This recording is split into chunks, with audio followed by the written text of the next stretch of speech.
Hooyo macaan, wax walba hadii la sheego, ma jiro wax adiga lagula barbar dhigi karaa.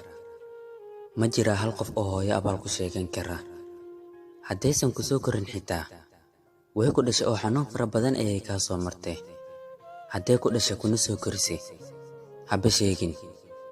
Alxamdulillah hadday maanta hooyada kula joogto. Imisa hooyo la'aan ah. Imisa ayaa darbiyada jiifa. Imisa ayaan soo arkin naxariista hooyo. oo maanta ku oonaya alla hooyadii maxay u noolaaweysay. Hooyo macaan maxaan ku siiyaa. Hooyo waxaa tahay jannada dunida.